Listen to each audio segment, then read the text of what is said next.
अतीत के पन्नों पर विश्व में हुए निर्माण और विध्वंस की कई घटनाएं मिल जाएंगी और मिल जाएंगे ऐसे लोग जो इनके लिए थे जिम्मेदार। आज इतिहास में जब भी बात निर्माण की होती है तो एक नाम उभर कर सामने आता है। तेरापंथ धर्म संघ के 9वें आचार्य तुलसी, नाम जिसने भारत की आध्यात्मिक परंपरा का परचम विदेश में भी लहराया, नाम जिसने अणुव्रत और प्रेक्षा ध्यान को 7 समुंदर पार पहुंचाया। धर्म तो व्यापक है, धर्म तो किसी एक देश के लिए नहीं, इसलिए उनका ही चिंतन था कि धर्म बाहर भी फैले। हमने सफर किया विश्व के कई देशों का, ये जानने के लिए कि तेरापंथ धर्म संघ के 9वें आचार्य श्री तुलसी और उनके प्रयासों से दुनिया भर के लोगों पर क्या असर हुआ है और उनमें क्या परिवर्तन आया। दुनिया के कोने कोने से हमें आचार्य तुलसी के चिंतन और उनके प्रभावशाली व्यक्तित्व से जुड़े दिलचस्प किस्से सुनने को मिले। आइए रूबरू कराते हैं उन कहानियों से। लंदन, दुनिया का सबसे बड़ा शहर, अपनी कॉस्मोपॉलिटन लाइफस्टाइल के लिए ये शहर पूरी दुनिया में जाना जाता है। आज से लगभग 33 साल पहले विदेश की इसी भूमि पर पहली बार आचार्य तुलसी द्वारा संकल्पित समण श्रेणी के तहत समणी जी ने कदम रखा था, जिनका मकसद था जैन धर्म का विदेशों में प्रचार करना। आचार्य तुलसी और उनकी सोच हमेशा भविष्य के साथ चलती थी।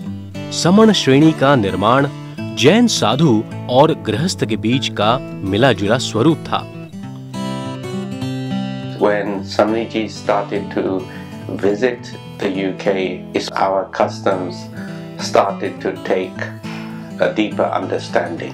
आचार्य तुलसी ने ये जो श्रमण श्रेणी निकाली, उससे हम विदेश में रहने वालों को बहुत लाभ मिला है, क्योंकि हमें गुरुओं की कमी यहाँ खलती थी। Society has benefited a lot since Acharya Tulsi has started this Shraman Shreni. विदेश में रहने वाले लोगों को देखते हुए हिंदी के साथ साथ अंग्रेजी और गुजराती भाषा में भी वार्तालाप करने लगी। Well educated as well, અને उससे तेरापंथी की लर्निंग पर सब ट्रेडिशन को बहुत फायदा हुआ है। I was very quite involved with Jainism, so I read a bit about it, and I knew a bit about it. The inspirations came from the Samanijis. समणी प्रतिभा प्रज्ञा जी यूनिवर्सिटी ऑफ लंदन से जैन विषय में PhD कर रही हैं।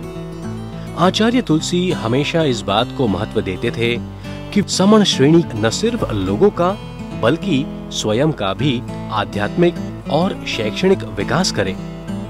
आचार्य तुलसी ने इस श्रेणी को इस रूप में तैयार किया है कि वे एकेडमिक क्षेत्र में भी जा सकती है। लंदन में रहने वाले राजीव शाह विश्व की सबसे बेहतरीन यूनिवर्सिटी कैम्ब्रिज और ऑक्सफोर्ड से पास आउट है, लेकिन राजीव शाह का एक सपना विदेश में रहते हुए जैन धर्म के विषय में पढ़ाई करना था। आचार्य तुलसी के विजन से शुरू हुई जैन विश्व भारती इस यूनिवर्सिटी ने इनका ये सपना पूरा किया। Happened to mention that there is a master's course available in Jainism. That was like a dream come true. Rajiv Shah UK के पहले ऐसे व्यक्ति है जिन्होंने जैन विश्व भारती के डिस्टेंस एजुकेशन प्रोग्राम के तहत जैन विषय में एमए की डिग्री हासिल की। जैन विश्व भारती संस्थान एक प्रकार का जैन अध्ययन के लिए हब सेंटर बना हुआ है, न केवल भारत में अपितु विदेशों में भी। माइकल जैक्सन सहित कई विख्यात कलाकारों के साथ काम कर चुके जाने माने संगीतकार पंडित दिनेश लंदन में रहते हैं। जब आचार्य तुलसी के अवदानों से अवगत हुए तब उनके मन में कुछ करने की प्रबल भावना जागी। प्रेक्षा पाथ ऑफ पीस, ये संगीतमय सीडी इसी सेवा भावना का नतीजा है। जैनिज्म लोगों के लिए उनके लिए प्रेक्षा का पाठ है और एक नॉन जैनिज्म के लिए piece of good music. UK के बाद हमारा अगला पड़ाव था इटली। वो देश जो रोमन सभ्यता और उसकी वैभवशाली साम्राज्य के लिए जाना जाता है। मरिसा और दनेला इटली के रिमनी शहर में रहती हैं। वे इस शहर में एक योग सेंटर चलाती हैं।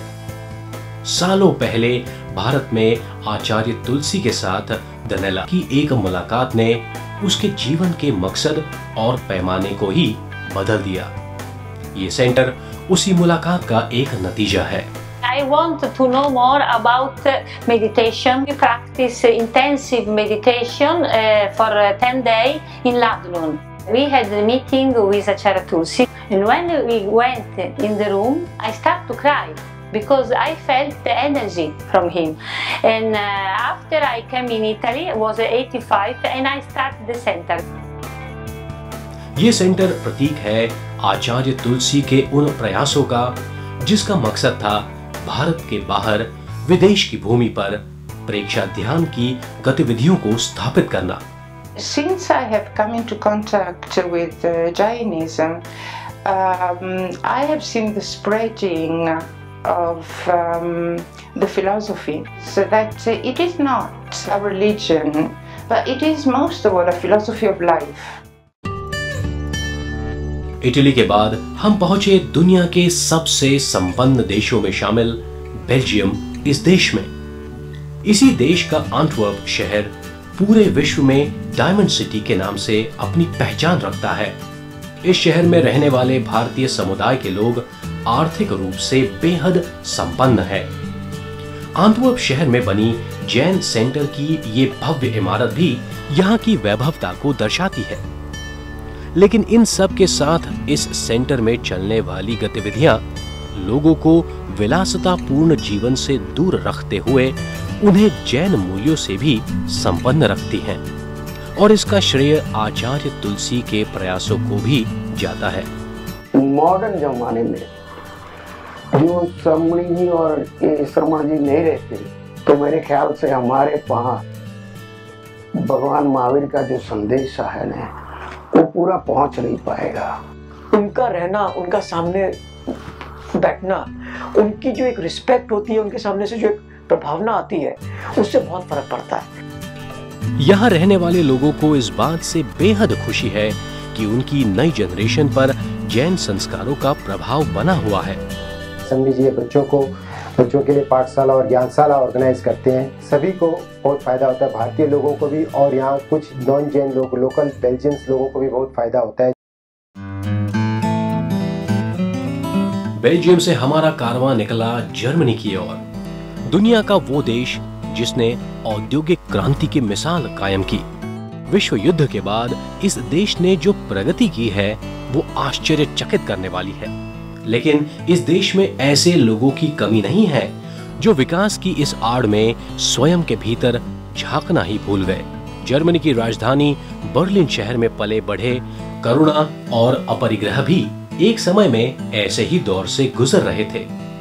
तब उनकी पहचान कार्ला और क्रिश्चियन के तौर पर थी, लेकिन जब उन्होंने आचार्य तुलसी के क्रांतिकारी विचारों को समझा तो उन्होंने जैन धर्म का स्वीकार कर अपना नाम कार्ला से करुणा और क्रिश्चियन से अपरिग्रह कर लिया। I met with Samani Madhurpragyaji, and she gave a lesson to me and others of Preksha meditation, and this brought me to Jain Therapan Sangh. The name was confirmed by Acharya Mahapragyaji. संकल्प सिर्फ नाम परिवर्तन तक नहीं रहा, दोनों ने मिलकर Here Now for You नाम की एक ऐसी वेबसाइट का निर्माण किया जो पिछले कई सालों से जैन धर्म का प्रसार करती है। We offer a virtual Jain world to people. The subject was to read Acharya Shri's books and to make the content available. Germany के बाद हमारे सफर का अगला ठहराव था स्विट्जरलैंड का जिनीवा शहर। वो शहर जो डिप्लोमेसी सिटी के नाम से पहचाना जाता है। यूनाइटेड नेशंस और रेड क्रॉस जैसी संस्थाओं के मुख्यालय इसी शहर में है। इस शहर में रहने वाले राज भंडारी को वो दिन आज भी याद है जब उन्हें इस देश में जैन साधु संतों की कमी खलती थी। आचार्य श्री ने मेरे से एक प्रश्न किया था कि वहाँ पे धर्म का क्या कार्य होता है। तो मैंने उनसे कहा था कि गुरुदेव, जब तक गुरु नहीं होगा तो ज्ञान कहाँ से आएगा। उसके बाद सन 1980 में उनका चिंतन श्रवण और श्रमणी श्रेणी को क्रिएट करने का हुआ था। स्विट्जरलैंड की बॉर्डर पर बसा फ्रांस देश का प्रोविजन मोएन नाम का इलाका खूबसूरत वादियों में बसा हुआ है। अपने घर के बाहर गार्डन में सैर करती हर्षा भले ही भारत में नहीं पली बड़ी, लेकिन उन्हें इस बात की राहत है कि खुद में जैन संस्कारों को बनाए रखने के लिए उन्हें समणी जी का सानिध्य मिलता रहता है। We don't have a temple here, so we don't have a priest who can teach us this thing on a regular basis. So to get the Shamnijis just for a few days a year means a lot to us. हमने हमारे सफर को यहाँ तक ही सीमित रखा, क्योंकि इस सफर में हमने यह जाना कि विश्व भर में आचार्य तुलसी से जुड़े कार्यों को जानने के लिए पूरी सदी भी कम होगी।